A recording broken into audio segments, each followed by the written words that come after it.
सवाल है कि आखिर कब तक जिंदा लाश बनकर जीती रहेंगी बेटियां, कब तक दुख दर्द के दरिया में अपमान का घूंट पीती रहेंगी बेटियां, बीजेपी के विधायकों और सांसदों के हवस का शिकार बनती रहेंगी बेटियां। अगर ये बाहुबली सांसद ना होता तो अब तक इनके रिश्तेदारों को उठा लिया गया होता। पत्नी को कांग्रेस की विधवा कहकर अपमानित करते हैं तो प्रधानमंत्री मोदी जी को तो पहले खुद माफी मांगनी चाहिए। यथा राजा तथा प्रजा।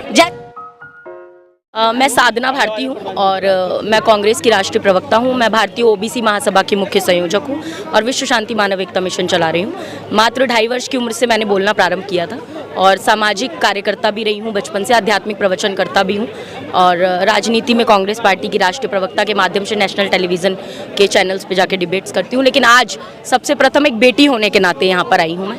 और बारिश है, तूफान है, लेकिन तब भी यहाँ लोगों का जमावड़ा ये दिखाता है कि आज ज़रूरत है एक आवाज़ की जो महिलाओं के प्रति सजग होकर आवाज़ हो।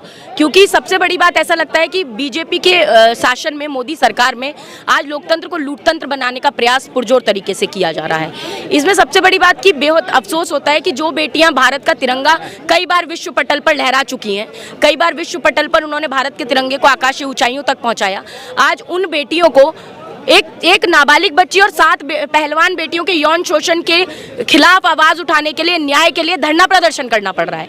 तो आज यही सवाल है कि आखिर कब तक जिंदा लाश बनकर जीती रहेंगी बेटियां, कब तक दुख दर्द के दरिया में अपमान का घूंट पीती रहेंगी बेटियां, कब तक नासूर बने जख्मों को सहती रहेंगी बेटियां और कब तक बीजेपी के विधायकों और सांसदों के हवस का शिकार बनती रहेंगी बेटियां। तो मुझे लगता है कि अब वो समय आ गया है जब आवाज उठानी पड़ेगी, क्योंकि पहली बार नहीं हुआ। लगभग 5 वर्ष पहले भाजपा के एक बाहुबली विधायक कुलदीप सेंगर पर एक बच्ची के यौन शोषण का आरोप लगा। वो बच्ची चीखती रही, चिल्लाती रही, भाजपा की अंधी बहरी गूंगी सत्ता के गलियारों में न्याय की गुहार लगाती रही, लेकिन हमारे देश के प्रधानमंत्री मोदी जी मौन रहे। फिर कुछ समय बाद कैंडल लेकर सोया हुआ इंडिया जागा, सोशल मीडिया भी जागा, मुख्य धारा का मीडिया जागा और फास्ट ट्रैक कोर्ट की सुनवाई के दौरान उम्र कैद की सजा दोषी करार करके कुलदीप सेंगर को बलात्कार के केस में दी गई। आज 5 वर्ष बाद एक केस आया है जहां भाजपा का ही एक बाहुबली सांसद है जो भारतीय कुश्ती महासंघ का अध्यक्ष है और वह अभी अध्यक्ष पद पे विराजमान है। वहां एक नाबालिग बच्ची के साथ 7 पहलवान बेटियों के यौन शोषण का आरोप लगा है। सुप्रीम कोर्ट के द्वारा FIR दर्ज की गई अर्जी लगाने के बाद। पॉक्सो एक्ट लगा हुआ है, लेकिन पॉक्सो के बाद भी तत्काल गिरफ्तारी नहीं की गई। आखिर क्यों? इसका मतलब है कि कहीं ना कहीं DCP, SHO और पुलिस कमिश्नर दबाव में है। अभी तक गिरफ्तारी के आदेश क्यों नहीं दिए? शायद वो इंतजार कर रहे हैं गृह मंत्री के आदेश का।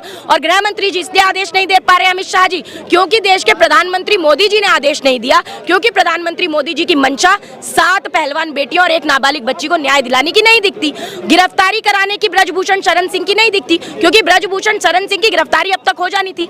और उनका जो कहीं ना कहीं आप कह लीजिए कि एक इतिहास क्या है, अभी अतीक का अतीक दिखा रहे हैं मुख्यधारा का मीडिया, क्यों नहीं दिखाता ब्रजभूषण शरण सिंह का अतीत, जिनके ऊपर 38 मामले लगभग दर्ज है, जिसमें हत्या, चोरी, डकैती, अपहरण, टाडा जैसे मामले दर्ज है। उन्होंने खुद एक चैनल को इंटरव्यू देते हुए कहा कि उन्होंने हत्या की है और आज बेधड़िल्ले से वो खुले घूम रहे हैं, उनको कोई रोक टोक नहीं है, उनको गिरफ्तार नहीं किया जाता। और मीडिया के सामने आके क्या कहते हैं वो कि प्रधानमंत्री जी कहेंगे तो मैं इस्तीफा दे दूंगा, नड्डा जी कहेंगे तो इस्तीफा दे दूंगा, अमित शाह जी कहेंगे तो इस्तीफा दे दूंगा। इसका मतलब वहां से आदेश नहीं मिल रहा इस्तीफे का।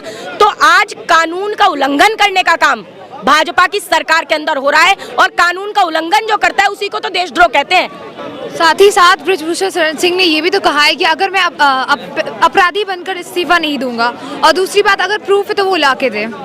देखिए, प्रूफ लाकर देना इनका काम यहाँ नहीं है। पहली बात तो दिल्ली पुलिस ने क्या दलील दी थी पहले ही, जो हजम ही नहीं हुई, कि पहले जांच करेंगे तब FIR दर्ज करेंगे। अरे हिंदुस्तान का नियम कानून ये कहता है पहले शिकायत होती है, FIR होती है, तब जांच होता है। ये कौन सा नया कानून है कि पहले जांच होगी और उसके बाद प्रूफ तो कोर्ट के सामने पेश करेंगे ना। आपके जब तक आप रहेंगे तब तक जांच नहीं हो सकती, क्योंकि आप अध्यक्ष पद पे विराजमान है, आप जांच को प्रभावित कर सकते हैं। तो आप पहले पद से हटिए। और जिसपे इतना बड़ा यौन शोषण का आरोप लग गया, FIR दर्ज हो गई, पॉक्सो एक्ट हमारे देश में बहुत बड़ा मायने रखता है।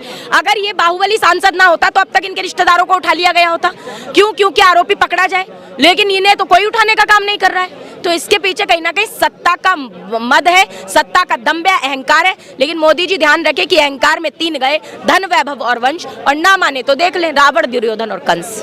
हालांकि आपने मोदी की बात की, सत्ता की बात की, सत्ता में बैठे लोग चाहे वो कैलाश विजयवर्गीय हो या कोई और हो, वो लड़कियों पर टिप्पणी करने से एक बार भी नहीं चूकते और एक तरफ वो मोदी जी ये कहते हैं बेटी बचाओ बेटी पढ़ाओ, उस पर आप क्या कहना चाहेंगे? तो मोदी जी बेटी बचाओ बेटी पढ़ाओ एक मुंह से कहते हैं, दूसरी तरफ मोदी जी संसद में एक महिला सांसद की तुलना सुपर्णखा और ताड़का की हंसी से करते हैं, एक मातृशक्ति को 50 करोड़ की गर्लफ्रेंड कह के अपमानित करते हैं, कांग्रेस की एक बड़ी नेत्री कह लीजिए और एक पूर्व प्रधानमंत्री अमर शहीद की पत्नी को कांग्रेस की विधवा कहकर अपमानित करते हैं। तो प्रधानमंत्री मोदी जी को तो पहले खुद माफी मांगनी चाहिए।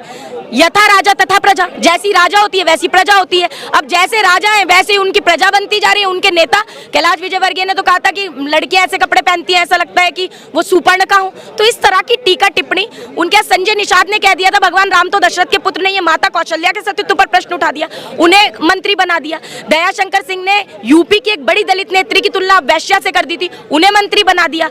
नरेश अग्रवाल जिन्होंने सीता की तुलना शराब से की, राम की तुलना रम से की, हनुमान जी का अपमान किया, उनको राज्यसभा पहुंचा दिया। तो पहले तो भाजपा को स्वयं माफी मांगनी चाहिए। बेटी बचाओ बेटी पढ़ाओ के नारे का तो निचोड़ ही मोदी जी समझ नहीं पाए, उन्हें समझना चाहिए। और अगर ब्रजभूषण सिंह जी के उनका दृष्टिकोण उन्हें सही लगता है तो कर्नाटक में उनके नाम से वोट मांगे और तब उन्हें दूध की दूध और पानी का पानी उनके समक्ष हो जाएगा कि वोट मांग कर दिखाएं। मैं भी कर्नाटक जा रही हूँ, यहाँ की बहनों का दुख दर्द वहाँ जनता के सामने जरूर हो। अभी आपने बताया था कि आपकी विनेश फोगाट से बात हुई थी, क्या बात हुई है, क्या इस बारे में जान सकते हैं? देखिए विनेश जी समर्थन सब देने आ रहे हैं, वो खुले हाथों से समर्थन तो ले ही रही है, लेकिन उनकी आंखों में मुझे एक तकलीफ दिखाई दी।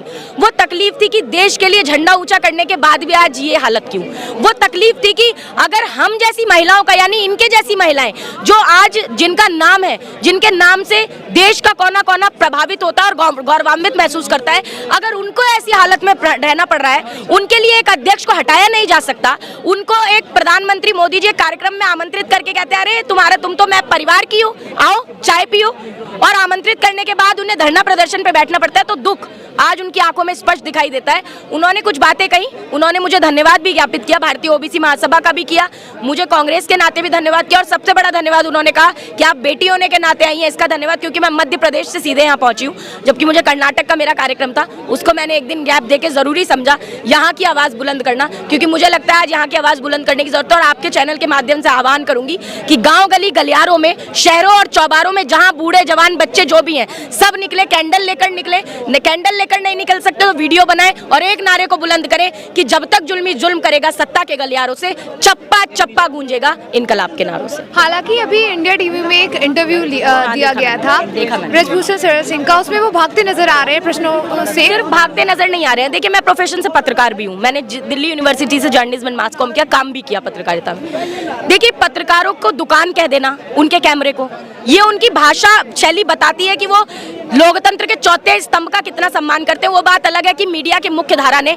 खुद लोकतंत्र के चौथे स्तंभ का अपमान कर दिया है, लेकिन एक नेता होने के नाते, एक सांसद होने के नाते, एक सार्वजनिक कहीं ना कहीं पब्लिक फिगर होने के नाते उनकी जिम्मेदारी बनती थी कि अगर उन्होंने कुछ गलत नहीं किया सामना करते। और सामना क्यों करना है, इस्तीफा दीजिए ना, आप सही होंगे तो दोबारा बैठ जाइएगा, पदों की कमी नहीं है, लेकिन इस्तीफा दें और इस्तीफा देकर ये अपने आप को प्रूव करें। लेकिन इस्तीफा देना ही नहीं चाहते, और वो क्यों देंगे? उन्होंने तो साफ कहा ना कि मोदी जी बोल दें इस्तीफा देने के लिए तो दे देंगे, नड्डा जी कह दे तो दे देंगे, अमित शाह जी कह दे तो दे देंगे। तो मुझे लगता है अब अमित शाह जी और मोदी जी की भी जिम्मेदारी है कि इन्हें तत्काल बर्खास्त करें और गिरफ्तार करवाएं तुरंत। उन्होंने तो ये भी कहा था कि पहलवान यहाँ प्रदर्शन से उठ जाए मैं इस्तीफा दे दूंगा। नहीं, ये देखिए ये कोई शर्त की बात नहीं है, उन्होंने उन पर एक आरोप लगाए और हिंदुस्तान कानून पर चलेगा, किसी की शर्तों पर और दबाव में नहीं चलेगा। खबरों में बने रहने के लिए फोरम 4 को सब्सक्राइब करें और नोटिफिकेशन पाने के लिए बेल आइकन दबाएं।